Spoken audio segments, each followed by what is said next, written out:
welcome to the first episode of TD15's highly anticipated show, The Mega League. First it was a fantasy, now it's an actuality. Today's show, we are going to have the power rankings that everyone has been waiting for, and first week matchups. First, we will have a little write-up on everybody's teams.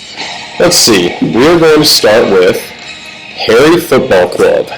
Harry is looking to defy the odds of the bookmaker this season. I think his team has potential, but I just checked the stats from previous years, and yes, it is indeed a fact that no team has ever won with Frank Gore and their legit running back, number 2. I think Jason Witten is also a terrible pick. With multiple young gun tight ends out there, with a few for sure out there playing like an old cowboy, hell no. Jason Witten is terrible. His receiver core is not bad at all. He's just one injury away, not to mention multiple bye weeks away from having what I think to be a very, very tough year.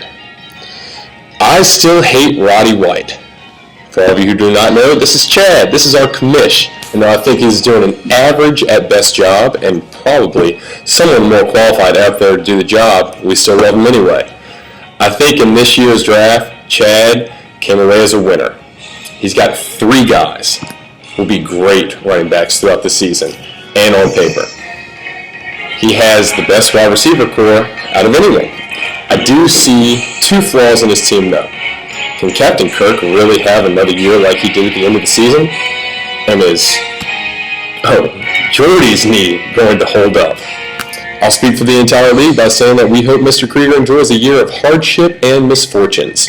But I've been wrong once. Just once. Just wait till Le'Veon is back. This is Brennan! Brennan is the steady Eddie of fantasy football. Always a bridesmaid, never a bride. Can never win the big one. And I'm almost 100% that this won't be the year that Brennan holds up that trophy. Brennan's team is almost shit. Like when you have to poo, but you push and nothing really comes out, but it still kind of smells? That's Brennan's football team. Rocking running backs on the same team for the first 3 weeks is almost, not entirely, but almost, piss poor. He's got 1 stud running back, but lacks anyone else with weekly consistency. Tough year for the bridesmaid this year. Fly high, sweet boy. With our first Harambe named team, we have DJ Thompson. In DJ's mind, DJ has figured out this thing we call an auction draft. Sit back, let the top 20 guys go, then take the middle guys as you want them. I think this is a very, very bold strategy. I also think it is a very, very dumb one. I think for damn sure it got the best of DJ this year. His 2 starting running backs are, for lack of a better word, old as shit. Like a couple of guys that you'd be really upset with if your actual NFL team had to have. Without Decker, his team wideouts are not very good at all and haven't proved diddly shit. It looks like as if he will be rolling with rookie running back Dak Prescott until Brady gets back, which is awesome for the rest of the league. Brady won't be able to pull DJ out of the shitstorm that will be the first 4 weeks of the season. DJ is our first person relegated to the B-League. Sebi looks like he went after a few big names in the draft, and it shows with the lack of talent with the rest of his team. The QB battle between famous Jameis Amos and Matt I Need Megatron back Stafford is not something any of us would want to deal with. He's got 2 great running backs and 2 great wide receivers, which is great, but this is a team sport. The other 5 guys do also matter. I think Sebi skates by this year with a mediocre season, bearing a massive pickup or a trade. Don's Dirty Drunks. Mr. Jordan Taylor saw red when the auction dollars started flying off the board. Within the first 20 minutes, Don was already out of money. He was just coasting through waiting till the end. Don has a good team. He will need to find a flex option past week 3.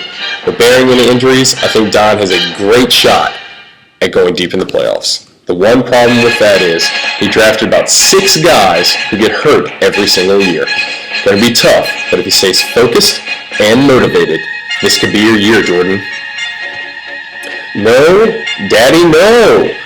Sam Murphy. Say this words with me at Mega League, people. Rashad Jennings is my starting quarterback. Rashad Jennings. I messed that up. Sorry. I make mistakes every now and then. Rashad Jennings is my starting running back. Rashad Jennings is my starting running back. When you say it out loud, you know it sounds just as bad when you think it in your head.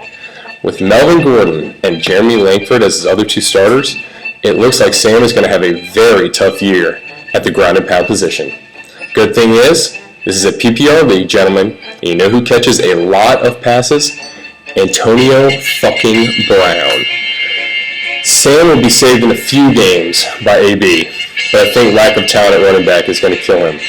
I can't wait to hear what all of you say about that blunder in the chat. A team has no name. This is T-Mars, the horseshoe up his ass man that lucked into the A-League. But unfortunately, this man that drafted that Jamal Charles and grabbed the wrong backup. Lucky for him, he's got a great running back too in Matt Jones. That was a joke. A bad one, like T-Mars' running back situation.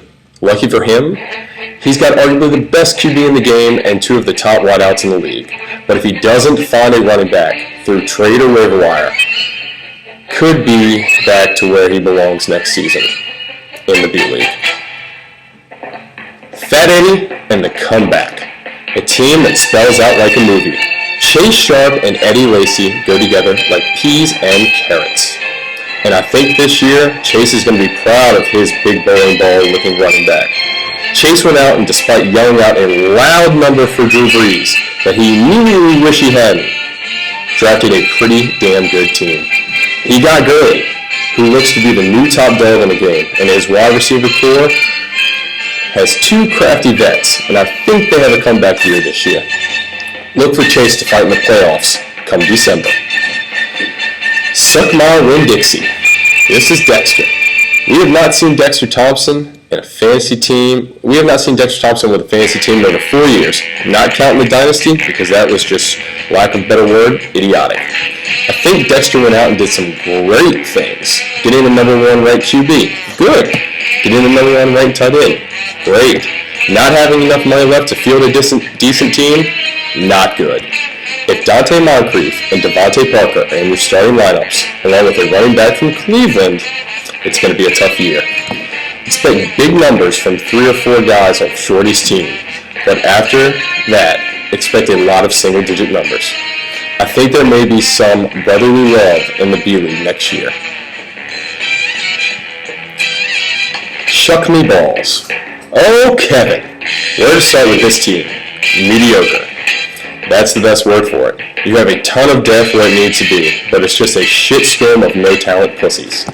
A bunch of old dudes that aren't going to break out every single Sunday. I think we're looking at our 7th or 8th place team right here with Kevin. Not relegated, but you're not getting to the playoffs with that. And last in the A-League, underwear slushy makers. Now this is my team, and I'm going to refrain from being as biased as I can. I think this is a great team on paper, but I have some massive doubts. Larry probably ain't getting me 115 receptions again this year. Probably wanting to give me 16 games, to be completely honest. I spent way too much money on a rookie that I should have spent on Todd Gurley or David Johnson. But I think this is a PPR team that will make some noise. Look for Tank, me, to make the playoffs and have the fantasy gods take him where he needs to be. Alright, I got the B-League guys a little late, so I kind of did a little shorter one for all of you. We're going to start with T-Scott. I don't have your team names either, so I'm going to start with T-Scott. I'm happy to see T-Scott did not auto-draft this season. Pretty happy about that. I don't think T-Scott's going to get dead last. I'll just say that and be done with it, because I love him. Mooney is going to be in the B-League again next year. No running backs, a shit QB, and a shit tight end. Shitty team, Mooney. We expected better. Happy, you should be an A-Leaguer. Just the way it should have been. Covington High, bitch in your ass. I think you drafted an alright team here. But you did not do your homework. Too many guys out the first few weeks. And DJ, DJ won't be able to come back from the shitstorm season that his team will be sure having. B-League again next year for Mr. Appy. Lukey Dookie. I hate to say it, but Big Little Brother has drafted himself a damn good fantasy football team. Solid wide receivers, 2 stud PPR running backs, and a QB who will do great all year. Luke is moving up next year and will fight for the points title. I imagine 5 dudes were drafting with Luke while this happened. Team effort. George. George is my boss. Some of you know him, some of you not. Chad did have to draft this team for him, but I will vouch for him that he went after everybody that George wanted. And George wanted a damn good team. With one slip-up, Calvin Benjamin in my eyes is not that great. I think Goalie George, as some of you know him, has got himself a damn good team. B-Leaguers beware. The Uptown Playmaker, self-proclaimed, is coming for y'all. Fat Rat. Fat Rat, I don't mind the team that you have drafted here. You got Gronk, a few good wideouts, and subpar running backs. Middle of the pack team this year for the People's Champ. This is all one take, guys, so I can't edit this. Gio, my best friend George Henry. He got a couple of monster heavy hitters on the squad with Antonio Brown, Cameron Newton, and Fat Eddie Lacy. Think adding juice here is huge in PPR.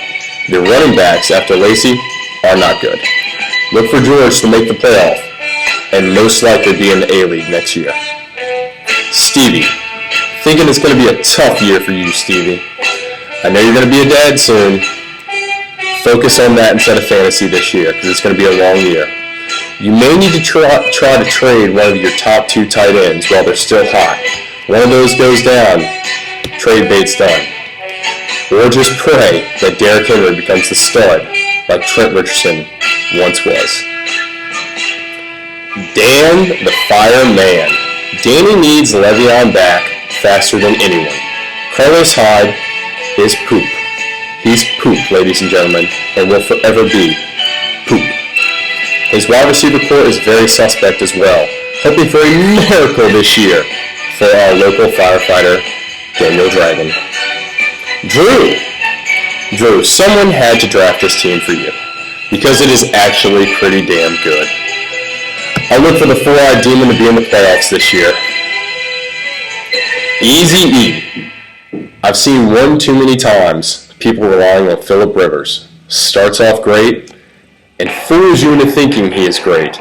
And then the last 5 to 6 weeks, he's terrible. Remember that, Chad? Lack of wide receiver depth will hurt easy in the crunch time. And Brett, Earl the Squirrel Chrysant. Brett, for some reason, did not go for his all-white team this year and actually did a pretty good job at drafting a full squad. He's got good running back depth and a pair of great PPR wide receivers. Barring injuries, I think Brett will make the playoffs this year. All right. First, I'm going to give the matchups this week in the A-League. Did not catch all the B-Leagues. Sorry, next week, hopefully, I can co-captain somebody, and I will get the B-League matchups. First week matchups, I have Brennan over DJ, Don over Sebi, me easily beating Kevin, Sam beating T-Mars, Chase to beat Dexter, and I think Chad takes Cole out back and gives him a good spanking, a revenge spank from the championship last year. Now, the moment you've all been waiting for. I messed that up again. Hang on 1 second, guys. The TD15 Power Rankings. Coming in at number 24, Danny Dragon. 23, Stevie Sharp. 22, Michael Mooney. 21, Easy Ethan Bitter. 20, Kevin Broussard. 19, DJ Thompson. 18, Dexter Thompson. 17, Tyler Marcelan. 16, DJ Appy. 15, Tyler Pretty Boy Scott. 14, Brennan Forshett. 13, Zach Thompson. 12, Sebi Sebastian Pastor. 11, Samuel Murphy. 10, Brett Earl Chrysan. 9, Drew. 8, Cole Bodion. 7, George My Boss Landrum. 6, Geo My Best Friend Horseman. 5, Luke Bodion. 4, Tank Mizell. 3, Chase Lucky Ass Sharp. 2, Jordan Barnes. And the number 1 player in TD15 magazine's power rankings for the first year in the Mega League is the commish, Chad Balding Krieger. Ladies and gentlemen, I just want to say thank you for watching this video. I hope to have some support and help next time with the B-League. I also hope that I hear some feedback from the guys, how they want to hear things next week. Until then, I love all of you. Good luck, and may the best teams win.